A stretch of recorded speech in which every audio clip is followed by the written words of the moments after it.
Hola colegas, ¿qué tal? Mi nombre es Roberto, soy estudiante de medicina de la Universidad San Martín de Porres, en Lima, Perú. Y el tema que voy a tratar el día de hoy es afasia de Broca y de Wernicke. Neuroanatomía del lenguaje. Solo para recordar, hay dos estructuras o dos áreas principales involucradas en el lenguaje que vendría a ser el área de Broca y el área de Wernicke. Además, hay asociadas eh, otras áreas del cerebro que vamos a hablar a continuación. Aquí tenemos el área de Broca. El área de Broca se encuentra en la corteza prefrontal posterolateral por delante de la corteza motora. Esta es la corteza motora, por delante, aquí está el área de Broca. Por eso también se le conoce como corteza premotora al área de Broca. Y su función es simple. Es aquí donde se ejecutan los planes y los patrones motores para la expresión de la palabra. Por otro lado, tenemos aquí a Wernicke, que se localiza detrás de la corteza auditiva primaria en la parte posterior de la circunvolución superior del lóbulo temporal, ¿no? Aquí está Wernicke. Su función es un poquito más compleja, se encarga de organizar las palabras en un pensamiento coherente, en un pensamiento lógico, ¿no? Además de que cumple muchas otras funciones, pero para el tema del día de hoy, eso es lo que tenemos que rescatar. Además, esta área de Wernicke se encuentra geográficamente muy bien localizada, puesto que se encuentra cerca del área auditiva y del área visual.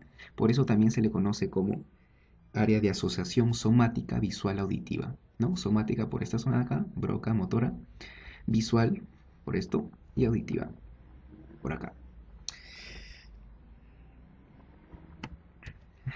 Ahora, ya hemos hablado un poco de Broca y de Wernicke, pero ¿quién se encarga de unir ambas estructuras? El fascículo longitudinal medial o fascículo arqueado. Recordemos que en neuroanatomía la sustancia blanca vendrían a ser fibras nerviosas que se encargan de unir dos estructuras, ¿no? Estas fibras nerviosas pueden ser de dos tipos, interhemisféricas o intrahemisféricas. Interhemisféricas si unen ambos hemisferios e intrahemisféricas si se encargan de unir estructuras del mismo hemisferio. El fascículo arqueado une estructuras del mismo hemisferio, por lo tanto, es una fibra, por lo tanto se le conoce como fibras de asociación intrahemisféricas. En lo que respecta al lenguaje, el hemisferio dominante es el izquierdo en el 95% de personas. Recordemos que el área de Broca, sus áreas de Brodmann son 44 y 45. Ahora, con respecto a las vías cerebrales para percibir una palabra escuchada, tenemos 6 pasos para escuchar lo que una persona nos dice y poderle responder. El primer paso es la recepción de la señal sonora, obviamente, a nivel de la auditiva primaria, 41. De ahí, el segundo paso es la interpretación de lo que quiso decir, de lo que te quisieron decir, que se encuentra en Wernicke. El tercer paso es la determinación de los pensamientos que tú vas a pronunciar, que tú vas a responder, que también se encuentra en Wernicke. El cuarto paso es la transmisión de los señales de esto que ya has pensado hacia Broca, que vendría a estar dado por el fascículo arqueado, que ya lo mencionamos. De ahí viene Broca, cuya función es la activación de los patrones motores. Y finalmente el sexto paso es enviar esta información a la corteza motora para la transmisión de señales del control de los músculos del lenguaje, que se encuentran en la boca, en la lengua, en la laringe, cuerdas vocales, etc. Ahora, con respecto a las vías cerebrales para percibir una palabra escrita, o sea, cuando tú estás leyendo, inicia obviamente en el área visual, ¿no? Área primaria 17. Y de ahí viaja hacia la circunvolución angular, que es una estructura que se encuentra por detrás del área de Wernicke, que se encarga del procesamiento inicial del lenguaje visual. Esta estructura está asociada fuertemente a la dislexia, que es un tema que podemos ver en otro video.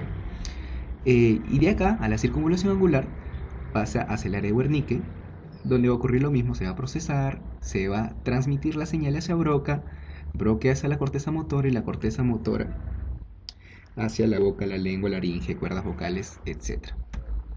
Ahora, con respecto a los trastornos del lenguaje, el tema del día de hoy. El trastorno del lenguaje es la afasia. La afasia, etimológicamente la dividimos en dos. Una A, ¿no? A que significa negación, y fasia o fasis, del griego habla, ¿no? Entonces, sin habla, si la juntamos. Pero el gano El libro Fisiología del Gano la define como anomalías de las funciones del lenguaje que no provienen de alteraciones de la visión, de la audición ni de la parálisis motora. O sea, es netamente de las estructuras asociadas al lenguaje, que puede ser ya Broca o Wernicke, ¿no? Entonces, tenemos el primer tipo que es Broca. Vemos aquí la lesión en el área 44. Se le conoce a la afasia de Broca también como la afasia no fluida, puesto que no hay una fluidez en las palabras. La persona que tiene afasia de Broca no puede pronunciar bien, no puede hablar bien, no es fluida su vocalización. Afasia motora, obviamente por el mismo hecho, y afasia de expresión. Se produce por una pérdida de la capacidad de producir el habla. Sin embargo, este paciente conserva su capacidad para pensar las palabras que desea decir. O sea, él te entiende todo. Él lee y entiende lo que lee. Puede escribir incluso lo que quiere decirte, entender las palabras. Pero lo que no puede es hablar, lamentablemente. Y tenemos el segundo tipo, que es la afasia de Wernicke, ¿no? Donde está alterado, obviamente, valga la redundancia, el área de Wernicke, que ya sabemos dónde se encuentra. Y esta afasia de Wernicke se le conoce también como afasia fluida, puesto que aquí el paciente sí habla. Otra cosa es que habla cualquier cosa, valga la redundancia, pero sí logra hablar. Es una afasia sensorial y también se le conoce como afasia de comprensión, puesto que el paciente con Wernicke no entiende, no te entiende. Se le conoce como pérdida de la capacidad de entender la palabra hablada y escrita. El paciente que habla no sufre de... Perdón, el habla del paciente no sufre deterioro. El paciente habla normal, solo que habla incoherencias. El paciente también no comprende el significado de las palabras que emplea y utiliza palabras incorrectas e incluso inexistentes. Se crea palabras, a eso se le denomina neologismo. Por ejemplo, no sé, papá, popo, pipi. Para él eso significa silla, pero nosotros obviamente sabemos que eso es un neologismo, eso es una palabra inexistente, ¿no? Que ha sido creada por el paciente con afasia de Wernicke. Y bueno, ese sería un ejemplo. El paciente no es consciente de que comete errores. El paciente cree que te está respondiendo de una forma coherente y que más bien tú eres el que no lo entiende. Hay otros tipos de afasia, sin embargo, estas dos son las que mayor porcentaje engloban en todos los tipos de los trastornos del lenguaje. Por eso quise basarme básicamente en estas dos. Y como conclusiones, ya sabemos que las afasias son anomalías de la función del lenguaje. La afasia de Broca es netamente motora. Una mnemotecnia que pueden usar ustedes es Broca-boca, ¿no? El paciente no puede emitir palabras por la boca. Y la afasia de Wernicke, que es sensorial, y una mnemotecnia con Wernicke es, en inglés, Wernicke es Wernicke. Y Wernicke suena a weirdo. Weirdo en español es raro. Entonces el paciente te va a hablar de una forma rara.